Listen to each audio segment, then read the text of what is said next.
I think the spirit of it remains, but I think the means of oppression have become so great, and they are being used on a younger, unsuspecting audience.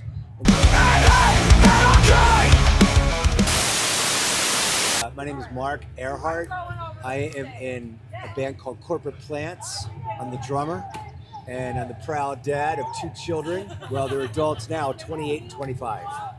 Okay, what do you think is the most dad thing about you, and what do you think was the most punk rock thing about you? Ooh, probably the most punk rock thing about me is that I moved to New York on my own when I was 22.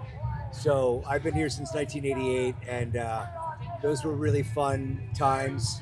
And when I look back, there are probably things that I now wish I could have done differently. We could call it punk rock, we could call it poor decision making, whatever you want. But it was a fun time for a long time. The most dad thing about me, we just did Father's Day last Sunday.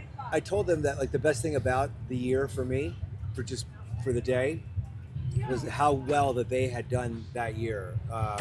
My son graduated from college. He was an athlete, and so he was going to college during COVID times and had his whole kind of world very disrupted.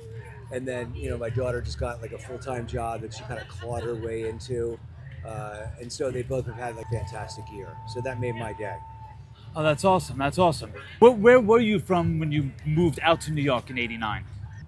I'm originally from Baltimore, Maryland, but I had a friend who graduated from Trinity College in Hartford, and he and I were supposed to start a band in Boston, but some things happened over that summer that caused a delay, and so we kind of just ended up in New York separately but together, and then eventually moved in with each other here. And so I basically, before that, I was in Boulder, Colorado for a couple of years. A bunch of stuff happened. I collected everything together, basically landed in New York with a set of drums and like all my belongings in a 65 Chrysler Newport. The question of all questions, is punk dead? Whew, that is a tough question.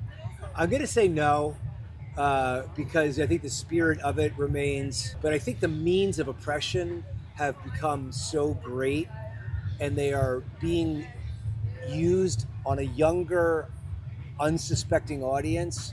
And so, there were protests in the 60s, and there was, malaise in the 70s, and then there was a serious backlash against Reaganism in the 80s, and that's kind of like the beginning.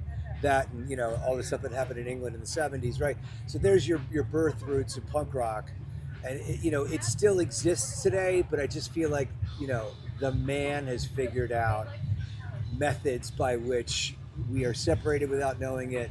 We can't protest in the same way. There's no drugs or alcohol at this thing. We got to be out of here by 7:00 tonight.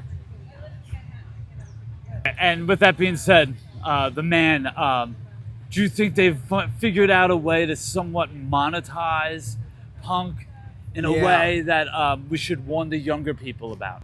Yeah, that was probably the grunge movement when it went from, Nirvana and a bunch of other bands sort of exploding onto the scene to like, flannel being available at Macy's within months.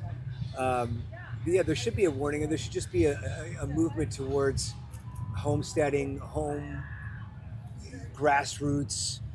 I have a friend who does blacksmithing. I mean, just anything to sort of like keep it local. What values did you want your kids to get out of the punk scene? Independence, and that you stay true to yourself. Thank you. What do you think the future for punk rock is? The future for punk rock. And how do we preserve it? Solar, bro.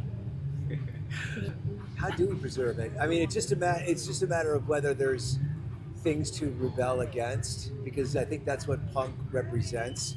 When raising your children, yeah, did you go in with an idea that you wanted to do something different that your parents did when they raised you? That's a great question. Actually, my wife and I both, I think, discussed in the early days of our getting together what was right and what was wrong about how we were raised, and so we definitely wanted to rewrite some wrongs. And we definitely tried hard to do that. Without any limitations, what would you change for your kids' future? I mean, you always want to just take pressure off. even though pressure itself is somehow, I think, why we're all here in a way. But that's what I would do. All right. Thank you for your time. I Yeah. appreciate your honesty.